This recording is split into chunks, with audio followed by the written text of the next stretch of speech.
कैसे हैं आप सब। स्वागत है आपका टीचिंग इंस्टीट्यूट में। आज हम लोग बात करेंगे बिहार में। लगभग हम लोगों ने डेली आपको बता रहा हूँ कि 7वें चरण में लगभग आपको 1,80,000 प्लस सीटों की संख्या होगी 7वें चरण में।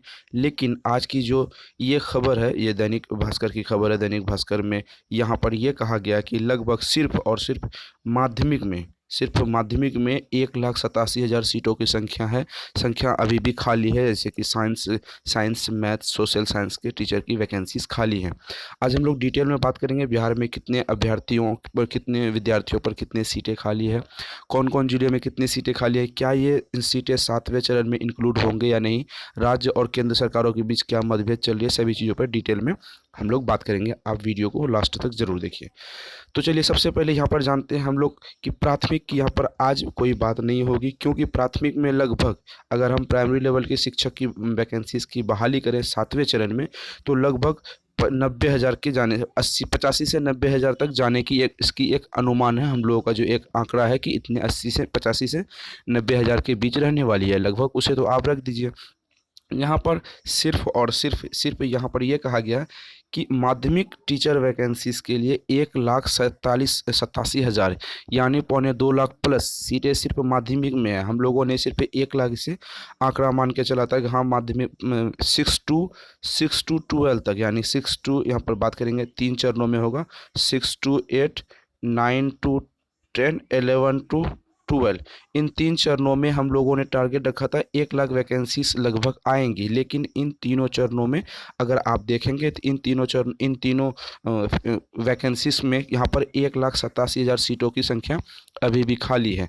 यहाँ पर बात करेंगे क्या कैसे इस बात की जानकारी मिली। केंद्र सरकार ने राज्य सरकार को निर्देश दिया है कि ज़रूरत के हिसाब से शिक्षकों की संख्या में बढ़ोतरी करें, क्योंकि बिहार में शिक्षा व्यवस्था वैसे ही लगातार खराब होती जा रही है। जबकि नीतीश सरकार में शिक्षा व्यवस्था सुदृढ़ तो हुई थी, लेकिन अब भी प्राइमरी लेवल में सुधरी है। लेकिन अपर प्राइमरी लेवल की बात करें तो अभी भी वहाँ पर कोई हालात सुधरने को नहीं देखा जा रहा, क्योंकि शिक्षकों की संख्या सिर्फ 22% है। हाई स्कूलों में शिक्षकों की संख्या सिर्फ 22%, मतलब 22% छूटे जाने चाहिए थे। लेकिन यहाँ पर क्या हो रहा कि सिर्फ 22% सीटों की संख्या है, बाकी 78% सीटें पूरी तरीके से खाली है। शिक्षा विभाग क्या कर रही है पता नहीं, उसको पता है भी कि नहीं ये भी नहीं पता।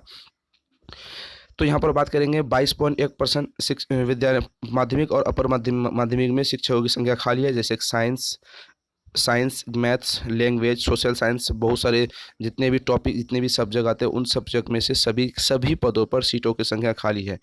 औसतन बिहार में अपर माध्यमिक में जो होती है एनसीईआरटी के द्वारा, जो पूरे भारत में होती है, एक शिक्षक पर 40 बच्चों का जो अनुपात होता है 1:40 रेशियो रहती है। लेकिन यहाँ पर कितना है, एक शिक्षक पर आप देख रहे होंगे, एक शिक्षक पर 462 विद्यार्थी पढ़ रहे हैं। मतलब ये अनहोनी वाली बातें हैं। जहाँ 40 बच्चे होने चाहिए थे एक शिक्षक में, यहाँ पर एक शिक्षक में पूरे बिहार में एक औसतन निकाला गया है कि 462 अभ्यर्थी अभी तक खाली हैं, यानी कि सीटों की संख्या बहुत ज़्यादा है। अभी शिक्षक वैकेंसी सरकार ले नहीं रही है, पता नहीं क्यों नहीं ले रही है। 7वें चरण की अगर हम बात करें तो 7वें चरण में यहाँ पर कहा गया था कि हम 5 चरणों को मिला के लेंगे।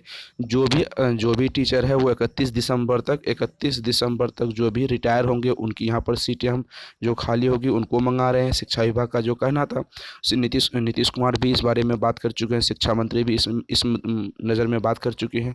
और दूसरा 1 to 5 को इंक्लूड करेंगे, 6 to 8 को इंक्लूड करेंगे, 9 to 10 को इंक्लूड करेंगे और 11 to 12 को इंक्लूड करें। यानी 5 चरणों में, 5 चरण को सब कुछ मिला के 7वें चरण में आपकी वैकेंसीज दी जाएगी, जिसमें से हम लोगों ने एक आंकड़ा रखा था 1,80,000 पार जाएगी सीटों की संख्या।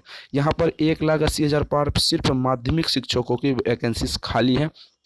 क्या अगर उन शिक्षकों के यहाँ पर वैकेंसीज को 7वें चरण में इंक्लूड करते हैं तो लगभग यहाँ पर 2 लाख, उसके बाद 1 लाख, 3 लाख, लगभग 2.5 से 3.25 लाख अभ्यर्थी सीटों की संख्या अभी खाली 7वें चरण में आएगी, लेकिन संभावना तो ये नहीं बनती है कि 7वें चरण में लगभग 2.25 लाख वैकेंसीज आएगी। ये मुश्किल नहीं, नामुमकिन हम लोगों को लग रहा। अगर ऐसा होगा तो 7वें चरण 2023 से पहले, आप ये बात दिमाग में रखें, 7वें चरण 2023 से पहले नहीं होने वाली है। अगर 2.25 लाख वैकेंसीज आपको चाहिए, डिसाइड आप खुद करें।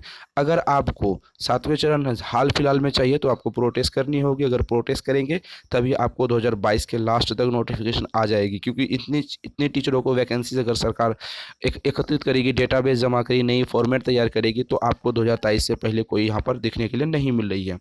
आप इसको यहाँ पे स्क्रीनशॉट लेके देख सकते हैं किस किस जिलों में। यहाँ पर एक सेकंड में यहाँ पर बता दूं कि गणित में कितने हैं, 401 शिक्षक में 462 अभ्यर्थी पढ़ रहे हैं। साइंस में कितने हैं, 437 है। लैंग्वेज में कितने, सोशल साइंस में कितने हैं, 331 है। यानी एक एक शिक्षकों पर 10-15 शिक्षक के कार्य एक एक शिक्षक को बिहार सरकार करवा रही है। तो जाहिर सी बात है कि प्राथमिक लेवल पर और अपर प्राथमिक लेवल पर, दोनों लेवल पर शिक्षकों की बहाली आएगी। लेकिन क्या सवाल यहाँ पर यह है कि 7वें चरण में आएगी। हम आपको बार बार कह रहे हैं, अगर 7वें चरण में आएगी तो आपको 7वें चरण में आएगी तो इतनी सभी सीटें, अगर 2.25 लाख सीटें चाहिए आपको, तो 7वें चरण 2023 के लिए आप वेट करें। अगर 2023 के लिए आप वेट नहीं करेंगे तो 7वें चरण आप जल्दी चाहते हैं, सिर्फ प्राइमरी और अपर प्राइमरी यानी 6 to 8 तक ही चाहते हैं, यानी एस्टेट वालों को भी आप भला चाहते हैं, तो आपको प्रोटेस्ट करनी होगी, जिसमें से आपको लगभग 2022 के लास्ट में सितंबर तक आपको नोटिफिकेशन मिल जाएगी। ये आपको मैं बता देता हूँ।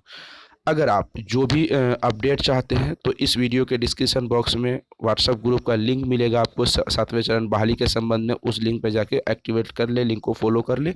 उसके बाद सीटेट 2022 के लिए क्लास चालू हो चुकी है। सीटेट 2022 का भी वहाँ पर व्हाट्सएप ग्रुप का लिंक मिल जाएगा, वहाँ पर जाके आप व्हाट्सएप ग्रुप में जुड़ सकते हैं। कैसी इन्फॉर्मेशन लगी आप कमेंट सेक्शन में ज़रूर बता सकते हैं। 7634993536 इस नंबर पर आप व्हाट्सअप करके वहाँ पे क्वेरीज, कोई भी क्वेश्चन है वहाँ पे भी आप पूछ सकते हैं, और आप व्हाट्सअप करके ग्रुप में ऐड हो सकते हैं, या फिर व्हाट्सअप या कमेंट में कहीं पर भी सवाल पूछ सकते हैं। कैसी इन्फॉर्मेशन लगी आप ज़रूर बताइएगा। फिर मिलते हैं अगले वीडियो में। Thank you.